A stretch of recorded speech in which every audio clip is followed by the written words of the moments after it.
Order! Order! You are an incorrigible delinquent at times. Behave yourself, man!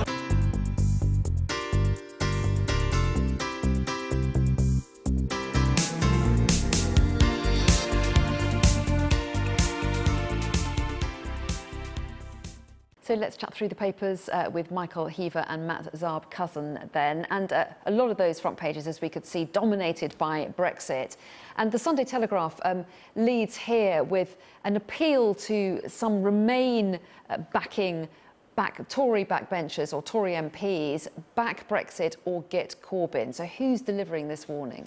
So this is Damien Green, Theresa May's deputy, basically trying to rally the Conservative MPs who aren't behind Brexit to backing the government on the bills and the parliamentary battles that are coming through. And obviously, following the disastrous election, it's a wafer-thin situation in Parliament now, obviously with the DUP propping up the Conservatives.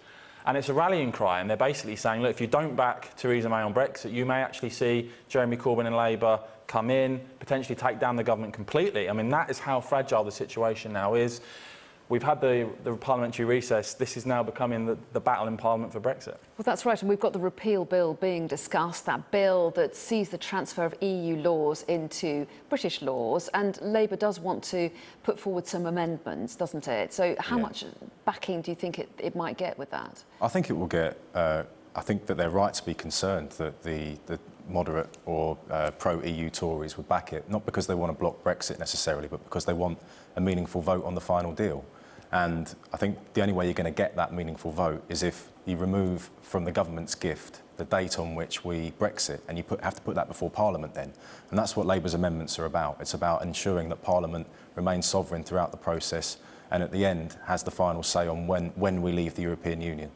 Interesting though, Caroline Flint, who Labour MP, also supported Remain on the front of the Sunday Telegraph as well, making the point that Labour can't be seen basically to have ignored the result of the referendum and just being opportunistic and trying to cause problems for the government, on a partisan basis, and basically saying that Brexit has to be backed by Labour. And I think a lot of people that went and voted Labour at the general election did so, thinking that Jeremy Corbyn would respect that vote and move things forward. And if we're now hearing things from Keir Starmer and Tom Watson potentially about staying in the single market and the customs union, that certainly, I think it's going to go down very, very badly with a lot of Labour. Do you think that's right? And there are lots of Leave supporters who are also Labour supporters. Do you think they'll be worried about the stance that Labour is taking? Well, if they are, then they shouldn't be, because what Labour's saying is that if what we'll do is we'll stay in the single market and the customs union on a transitional basis if we can't get a free trade deal with the EU within the 2 years, within the 2-year negotiating time frame. And the reason we do that is to ensure that the economy doesn't crash and that there's no impact on jobs, there's no impact on people's livelihoods. I think that it's important that we keep in mind that if we were to stay in the single market and customs union beyond a transitional period, then it would be on the basis that we could curtail freedom of movement. That's what Labour said. They've been very clear on that. And we've got, in this article, Theresa May being quoted as saying that blocking the bill could precipitate Britain falling off a cliff edge and that Parliament must play its part. We also know that David Davis, of course, who's leading the Brexit negotiations for Britain, has written in The Sun on Sunday. We don't have that paper in yet, but he's having a go at Labour. He's accusing them of threatening to delay, bog down and defeat the government's repeal bill. But if you look at the Observer front page, they're suggesting that those appeals to the Tories to stay on side may not necessarily be heard. Yeah, a former minister, Conservative minister, I think, on the front page of the Observer, talking about potential challenge to Theresa May, to some disharmony growing if they try and come down hardline on those Remain supporting Conservative MPs. But frankly, I don't think Theresa May and the government have a choice. I think they've got to get every Conservative MP virtually to back them that they can. The numbers on this are so tight. And I think painting it out as bringing down the government potentially and putting Jeremy Corbyn in number 10, is that serious? Theresa May's incredibly vulnerable position. Is it that serious? I mean, could this trigger a general election? I mean, she said she's going to stay in the job until the next election. Is a general election really a possibility, do you think? Not off the back of this, I don't think, because no one's saying we're going to block Brexit. Everyone's saying that, what we want is a meaningful vote on the final deal. That's all we're saying. I don't think this can necessarily bring down the government. I think that the problem is that they've invoked Article 50 early. They've handed the negotiating timetable the power to dictate that to Brussels by doing so. I think that the way they've handled the negotiations so far has been shambolic, and I think now what we're seeing, we'll take a step back from all of this, is David Davis and the Tories briefing out that Labour are trying to block Brexit. It's complete hysteria. It's fake news. Really, they're just trying to distract from the fact that they're handling the negotiations so badly. And talking of the negotiations, one of the big sticking points, as has come to light this week with a rather tense news conference with Michel Barnier from the EU, has been still the lack of agreement over the Brexit bill, which is supposed to be one of the areas that they need to get through before moving on to the more substantive trade talks. The Sunday Times claims that there is a plan to pay £50 billion towards that Brexit bill. The government are denying this, we should say, tonight. But what does this article suggest? What do they think is going to happen? I mean, they're suggesting that there is going to be this £50 billion. It will be paid in increments. And we know this week there's been talk from the EU of €100 billion potentially. That was pushed back by Whitehall officials. But we also know in a poll this week that came out that only 9% of people in the country, whether they voted leave or remain, actually think the bill of 40 billion or more is acceptable, and 75% of people don't. So the government here need to listen, I think, to the public. Any big handing over of tens of billions of pounds is going to be incredibly unpopular, and this plays into the wider Brexit negotiations, I think. You can only let the EU and Brussels bully and cajole the government and Britain so far before you simply say your behaviour is appalling and we're perhaps not going to do a deal. Although the EU's argument is you committed to this money and you need to see it through, and you can't back out of that now, and we're not going to talk about trade talks until you agree anyway. So is there an argument for the government thinking, well, just as a matter of practicality, we need to pay something in order to move on? Yes, I think that we're in this position because David Cameron put the decision to the British people. The British people delivered a result. That has to be respected. We entered into the negotiations, I think, too early because we didn't have a pre-negotiations or anything like that. And now we're on their timetable. They're saying, hey, you've got to pay this, otherwise we're not going to talk about trade deals. And we have put ourselves in this position. And the fact that they are going to have to pay this, I think, in order to even try and negotiate a trade deal, means that they're going to have lied to the Conservative voters at the last election when they promised they wouldn't be paying an exit bill. OK, let's move on to a couple of NHS stories you were keen to talk about. Here's one inside the Sunday Express suggesting that one cancer specialist is talking about NHS, what do they call it, health tourism. Yeah.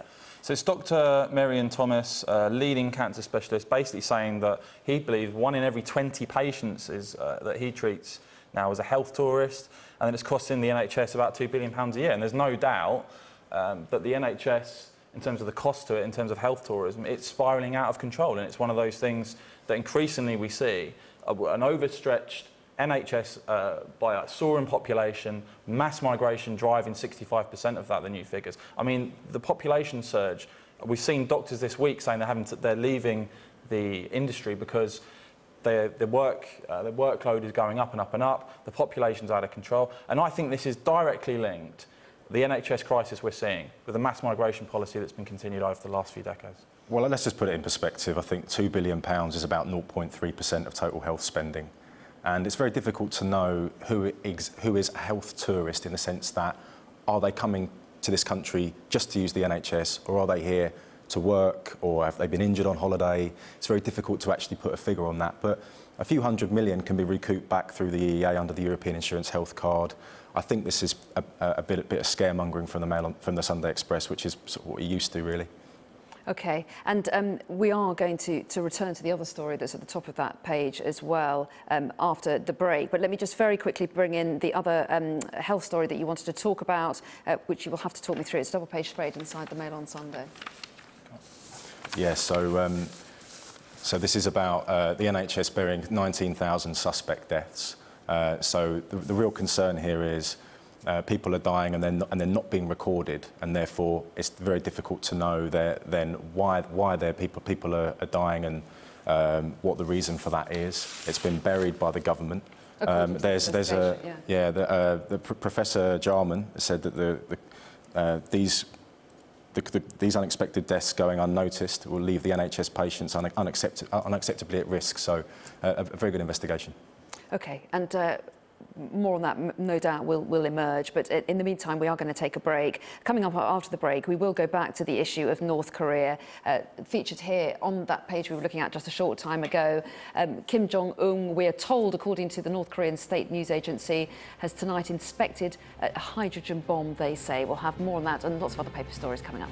You join us as we go through the morning papers with Michael Heaver and Matt Zarb-Cousin. Welcome back to both of you. And we are returning to North Korea as promised. This is inside the Express, this particular story. But just to remind everyone that just this evening we've heard that the North Korean state news agency is reporting that Kim Jong-un has inspected what it claims is a hydrogen bomb able to be mounted on a new intercontinental ballistic missile.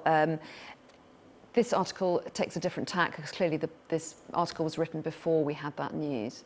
Yeah, this article basically talking about the deal that Donald Trump struck with South Korea, allowing them to have bigger missiles and new military hardware, basically to put pressure on North Korea. But sadly, as we've seen tonight, it doesn't seem to be much logic when it comes to Kim Jong-un. They're now talking about hydrogen bombs and all sorts, and it just shows you how this situation is sort of developing and changing at such a rapid pace now. You've got missiles being, flown all over Japan, all the rest of it. Every day now there seems to be something going on with Kim Jong-un and this North Korean regime, who, let's not forget, I know we sort of look at him and sort of, oh, he's a sort of chubby joke. This guy's the closest thing to Hitler alive. They've got Nazi death camps in that country. They're killing massive amounts of people. They're now firing missiles all over the shop. This is a serious, serious existential crisis the world is facing. And I think Donald Trump's doing a great job in bringing an international coalition together to bring massive pressure on North Korea, and we may actually have to go militarily on this. I don't think that North Korea ever wanted to start a nuclear war, or I don't think they've got a death wish. I mean, I think if you look at what Raymond Tanter said of the US National Interest think tank, he wants Washington to treat him with respect as a leader in everything they do. The show of strength, the parades, parading all of their missiles and weapons is for that very reason. I mean, I think that what's happened there is probably inevitable with the deal with South Korea and what Donald Trump's negotiated. I think that was always going to happen. But I do think that it's interesting how, as this has played out, people, the public opinion about nuclear weapons, whether they make us safe or less safe, has really shifted towards less safe, because it does escalate these tensions when people have nuclear weapons. If one country doesn't have them, they want to get them, and I think it can make things worse a lot of the time. OK, we're going to move on to other. We're trying to rattle through a few stories if we can. This on the front of the Sunday Times. We've dealt with their Brexit bill story, but there's another story here. 5-year-olds wear hijab as school uniform, they say, on the front page. Yeah, I think this is an absolute disgrace. Thousands of state primary schools are allowing girls as young as 5 to wear the Muslim religious headscarf. I mean, most 5-year-olds are thinking about if they want turkey twisters or chicken nuggets for their next meal. This is clearly being imposed on them by families. It's completely unacceptable. It shouldn't be allowed. And yeah, we've got sort of female Muslim campaigners, church leaders and academics all extremely worried about this development. Why are girls this young wearing the hijab? Well, we don't know how many 5-year-olds are actually wearing the hijab or how many primary school children are indeed wearing it. It's the issue here is that primary schools allow them to wear it if they want to, and I don't think you're supposed to wear it. I don't think you're supposed to wear it until you've reached puberty as a girl. So I doubt there are many young girls wearing it, but perhaps Ofsted should look again at what primary schools permit as part of uniform. OK, and just to whiz on again, try and pick up with another story that you've picked out, which is obviously Theresa May has said that she wants to take the party into the next election. She intends to, but the Mail on Sunday has been asking questions about whether Tory voters want that and who they might like to see if they don't want her. Yeah, no, I certainly think this is a poll worth listening to as well, because it's been done by Survation, who actually, when it came to the election, were the ones who were pretty much spot on or closest to it. And yeah, I mean, they show Boris Johnson as the firm favourite both amongst the public and Tory voters. Interestingly, Jacob Rees-Mogg, who's been dismissed, and it sort of reminds me of the Jeremy Corbyn thing. The guy's way out there, he's never going to make anything, he's never going to come to power, and he seems to be building some real momentum out there in the public, and especially with Tory voters. Mogmentum. Mogmentum, they call it. I really hope you're right, honestly. Well, you'd love that, wouldn't you? Oh, absolutely. If he becomes Tory leader, then it will be Labour hegemony forever. Well, there was a lot of conservative activists saying that about Jeremy Corbyn once upon a time. Who knows what's going to happen in politics? But another key number just to pull out of this, is it unthinkable that May will fight the next election? 39% of Tory voters now say yes. That is something that she has to rapidly deal with and bring down, because if there's uncertainty amongst Tory voters and the general public, her credibility in terms of enforcing party discipline, as we talked about earlier, for things like Brexit, is severely weakened. So those numbers they need to work on and get down very, very quickly. I don't really care much for the electoral fortunes of the Conservatives, but I mean, I think the best chance they've got is if Theresa May stays on until the end of the negotiations, and then however that plays out, they just dump everything on her, and then she steps down, and then a new leader takes over, and they can maybe start again. Because I think, as we've seen in the last few months, these negotiations are going to be a disaster, and the way they're handling Brexit is obviously hugely irresponsible. Calling an election in the first place is irresponsible, and I don't think her credibility is ever going to recover. OK, we're going to talk triplets finally. A story that you found inside the Mail on Sunday, 200 million to 1 triplet miracles. Yeah, I mean, they've done exactly the right thing there by dressing them all the same, and long may that continue. It's a nice touch, isn't it? It's a nice touch. You definitely have to do that if you have twins or triplets. And we were just trying to think about what other things might be 200 million to 1. And a Lib Dem majority, I think, the only thing we could come up with. So. Vince Kay will be weeping hearing you say that. Sorry to break the news to you, Vince. Yeah, sorry, Vince. Fantastic, and they're great shots, aren't they? Good to see you both. Thanks very much indeed. And now to the front pages, and shock horror, there's a bit of politics on them. There's the Sunday Telegraph. Tory rebels are told, this is the looking ahead to those Commons votes, back Brexit or you'll get Jeremy Corbyn, a line I think we will hear a lot of. A less helpful line on the front page of the Sunday Times there for Theresa May. Theresa May secretly agrees to a £50 billion Brexit deal. I'll be able to ask David Davies if that's true or not. But it also says 70% of voters don't want the Prime Minister to fight the next election. Those are stories picked up in the Mail on Sunday, but their main story is they've got this memo they call a bombshell memo from Sir Linton Crosby, always described as Tory election guru, who warned, according to them, Theresa May very clearly ahead of the last election that she was taking one heck of a risk in calling it, and she ignored that memo, says the paper. Lots more on that later on. And finally, there's the Observer.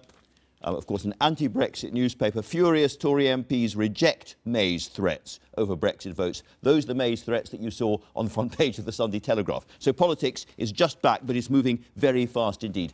Caroline Flint, let's start with the Mail on Sunday splash. Yeah, I will do. I mean, it's interesting about the headlines because you have most of the broadsheets are focusing on Brexit, but a number of the tabloids are focusing on what's happened to Wayne Rooney. So there's two worlds in opposition here, Brexit world and Wayne's world, and that says, I think, a lot of the public, actually outside of elections, politics is a minority sport. But back to this memo, because there's an awful lot today about I thought for a horrible moment you're going to ask me to talk about Wayne Rooney. No. Thank the Lord for that. I think we'll steer clear of that one, Andrew. But in terms of this memo, which has been leaked, it's a memo from Linton Crosby warning Theresa May against calling an election. And it's quite interesting for a number of reasons. One, because Bridget and others are going to be talking about the fact there's an awful lot of pressure on Tory backbenchers to back the Prime Minister. She had the election because she wanted to make her situation more secure, and that hasn't happened. But the other thing about it, of course, is Linton Crosby got a huge amount of bad press over his part in that election. I think this is about him redeeming his reputation by saying you shouldn't call it. And if you do have it, focus on the economy, because again, the Tories didn't do that either. So it's really about him making sure his footnote in history is clear and corrected. I could kind of smell the reek of scores being settled. Yes, definitely. Big time. I think so. I think there's a lot of hindsight analysis that's going on at the moment. I remember when that election was called, the local elections took place a few days or a week later. We picked up seats like the West Midlands and Teesside that we would never have expected. We just recently won the Copeland by-election. So she was doing very well. All of what we're hearing now is really just people revisiting it. It's all hindsight. It's all hindsight. If she had done much better than that, no one would be talking about this memo and it would still exist. And Kemi, because you're a Tory MP, I kind of think I know the answer to this. But Theresa May says she wants to fight the next election. The last one wasn't an exactly pitch-perfect campaign, if I can put it that way. No, Are you really relaxed about her doing the same thing again? I personally, I am. And I think that, you know, many people will disagree, but fighting an election is mutual consent. It's something that you decide mutual consent with your party and also with the country. And I think the way she answered that question was absolutely right. We are in the middle of some of the most difficult negotiations that the country has faced. And the idea that she should have responded by saying, oh, yes, you know, I'll probably go in a couple of years' time, it would just have triggered discussions about leadership. It was the only thing she could have said, and it was the right thing. She could say, and it was the right thing. But she is wounded, as we all know. It is interesting, isn't it, though, all this settling scores over the last election brings us to the Sunday Telegraph headline and the Observer-related one about what's going to happen in Parliament. Back Brexit or get Corbyn. Well, the idea after what happened in the last election, that there's going to be a new election around the corner, not very likely. It's interesting because Labour keeps saying, you know, there will be an election coming soon, there'll be an election coming soon. But unless the Tories break apart completely over Brexit, and we can talk about that, it's very hard to see how it could possibly happen. Nonetheless, this is going to be the story of the week, don't you think? I think that slogan is going to go viral. It's going to be repeated ad nauseam. It will, and it's a shame because I know, you know, from personal experience, that we are more united than ever before. There will always be a few people who disagree. There always will be, but they're talking themselves up to be more than they are. But we're very united. Given the numbers, there only needs to be 7 Tory MPs who disagree and vote with Labour to cause real problems for the government. And I think it's also the tone, and Theresa May so often misses the tone that's needed for dealing with events. And you know, firing this off this week is going to get the backs up of a number of Tory MPs, as we've seen them quoted in the papers today. Well, we haven't really talked very much about the Labour change of position, which is about a transitional deal during which we stay inside the single market and the customs union. And you've welcomed that in a piece you've written, I think, for the Sunday Telegraph, Caroline. But there are lots of people in the Labour Party who think, yeah, hey, this is our chance to avoid Brexit entirely. It goes on forever. Tom Watson has said it could be permanent. What's your message to them? Well, I don't think that's can be the case. I mean, I said, you know, over a year ago now, that the idea that we wouldn't have to have transition plans was nonsense. And we had Brexiteers saying, oh, we know we can just go. Some saying we could, you know, just finish it all in March 2019. And then there were others on the Remain side who seemed to think we can have our cake and eat it. We can be full members of the single market and the customs union.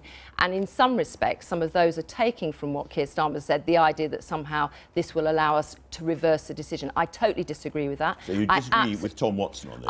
I disagree that it can be a permanent position. Yes, I do, because we are leaving the European Union. And actually, as my op-ed in the Sunday Telegraph makes clear, is in Keir's own words in his article a few weeks ago, he says that we are exiting the European Union. We will exit in March 2019. The transition is a transition. However, it is completely reasonable that Keir should point out that actually, whilst we're in this transition, being in the single market and the customs union until things are resolved has to be the case. But he recognises we can't be full members and change freedom of movement, and we have to change freedom of movement.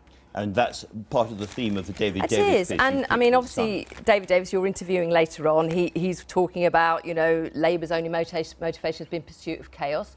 I do think probably there are some colleagues who want to think about ways that they can delay the inevitable. But I also read in the bottom of David's article that for my part I will work with anyone of any party to make it happen. Now, I think one of the faults of the government is they haven't been open to working cross-party in a sensible way. And here's an opportunity. Maybe you could ask him today. He could ask Keir Starmer to actually be part of the discussions about how we leave the European Union and maintain good business and good opportunities for our citizens. But if he is opening the hand of friendship, will you, for instance, back the government in this vote? Oh, well, I'm very clear that I'm not going to try and disrupt us leaving the European Union. Having said that, there are legitimate questions to be asked as we take this bill through Parliament, and that's fair enough. But I'm not going to be involved in wrecking for wrecking's sake. I don't think that's the right way forward. Some of Keir Starmer's specific worries about Henry VIII powers, whatever it might be, you would share. But I would share that. Yes, I would share that. And I think, you know, as we've seen in a discussion just before Parliament rose on the nuclear agency Euratom, there clearly are some of these issues to be sorted out. Let's not forget, though, Andrew, is part of this bill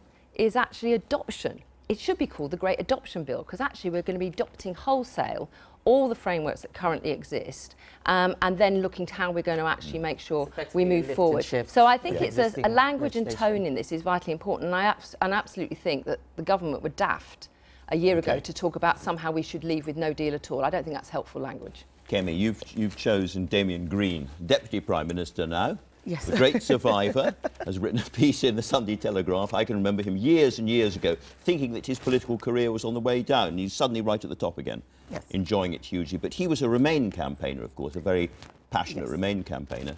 And that is why I selected it, because I think there is a narrative about Brexiteers versus Remainers, which is no longer the case. The vast majority of people in the country want us to get on with this, which is why it's so unhelpful to be talking about leaderships and when the PM is going to go.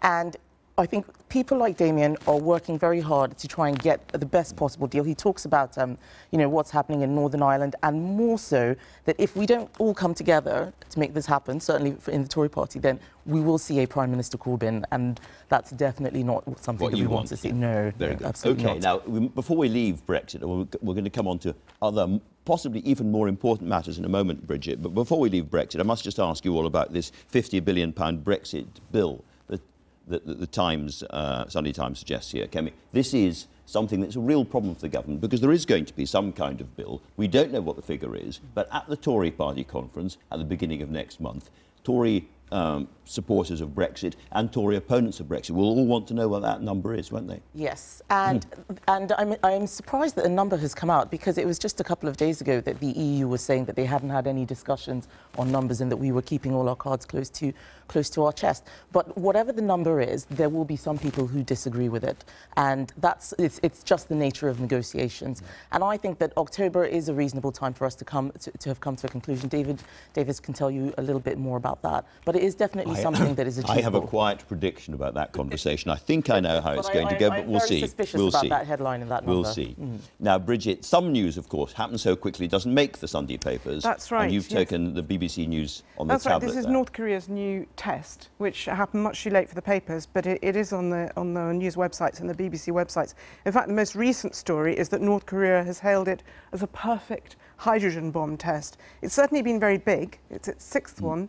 Experts always say be a bit cautious about whether they really got the capacity for a hydrogen bomb. But the North Korean leader was shown inspecting what they claim is a hydrogen bomb. They say they can miniaturize it and put it on a missile. We've just had that missile over Japan. It reminds us yet again that they have a capability which is growing. And what's more, they are not cowed by any warnings from the international community, certainly not the American president. Because so what do we do about it? We're at this sort of stage where people are becoming almost relaxed. Oh, it's another North Korean nuclear test. It goes on and on. They find another missile, yet another missile. But they're ramping up what they're doing out there, and they're showing greater capability. And the big question, I suppose, is there anything really the West can do? Well, I mean, it is worth making the point that they're not crossing red lines. They haven't actually fired a missile over Guam, that American island. They sent it over Japan. This is another test. They've done quite a lot. So perhaps they are being more calibrated than the defiant, flamboyant show that we see. But the question is, what do we do? Actually, there's a useful article today in The Observer, which is by an academic at the School of Oriental and African Studies. Because the key to North Korea is, how could you possibly have a military solution when North Korea has the trump card of the South Korean capital, Seoul, being just south of the border with millions of people in it? Anything that the United States or anyone else did, the counter-strike would immediately be on Seoul, which takes us back to the fact there has in the end to be some containment through diplomacy. And the key to that is China. And for that, we need to read China's mind carefully. And this is a really good article explaining what China's concerns are. And he makes the point that it's not that China's worried that there'll be implosion and many refugees. It's not that they're worried that the Korean peninsula will then become an American foothold. You could make the counter-argument that once North Korea is not there, the Americans would no longer have a reason to be there. He says the reason is internal Chinese politics and the nervousness of the Communist Party leadership that if there's turmoil in North Korea, that could affect stability in China. So I think it's really important for us to understand this if we're going to move to the next step, which is, try and enlist the Chinese in something that can get us out of this dangerous position. I want to bring you back in a moment to talk about another nuclear story. But before we do that, Caroline, you've got to teach us. Well, of course, the children are going back to school Yes. next week, and the story in The Observer is about teachers £5,000 a year worse off on the stories. This is because clearly that their wages haven't kept up with inflation. And worryingly, in this story as well, is that recruitment targets have been missed for 5 years running, and 2 years in a row now more teachers have left the profession than joined. I mean, this is worrying because although the government will say there's more teachers than ever before, there's been a bulge in pupil numbers. So it hasn't kept up with that, and that's why there's a real terms increase in funding per pupil. But, you know, all the talk about Brexit, there are these domestic policy issues which have to be attended to as well and shouldn't be forgotten. And in terms of domestic worries, there's not much worse than this one that Bridget... This is... Now, you've written a book on the whole Cold War experience, which has come out, but this is a kind of Cold War type story. We remember Protect and Survive when we were terrified of nuclear attack. And people are still thinking about the possibility of a nuclear attack here. It is funny, Andrew, having immersed myself in the half century of the Cold War, how these themes come back. This is called When the Bomb Drops. It could have been a title out of the 1950s. The threat of nuclear war because of North Korea. And although the article makes the point that, you know, we're a very long way from a bomb being dropped from, say, North Korea on Britain, nonetheless, in our updated world, what are the provisions? And interestingly, what he's found out is that instead of it being the broadcasting service and the dulcet tones of Peter Donaldson, R.I.P. sadly, telling us all to be calm and carrying on, nowadays it might well be through our mobile phones, because the government would be able to contact everybody and also turn our mobiles into a one-way signal. So we wouldn't be able to ring friends and family to make sure everyone's all right. Instead, we'd wait for instructions and warnings from the government. One other little nuance that I really liked is if you have to go somewhere a very long way from radioactive particles and try and cleanse yourself of them. And in doing that, you can wash your hair with shampoo, but don't use conditioner because it will bind radioactive material to your hair. We always like to cheer people. We like to cheer people up in this news review. We like to cheer people up and give them useful, practical information. Thank you all for that. Very interesting.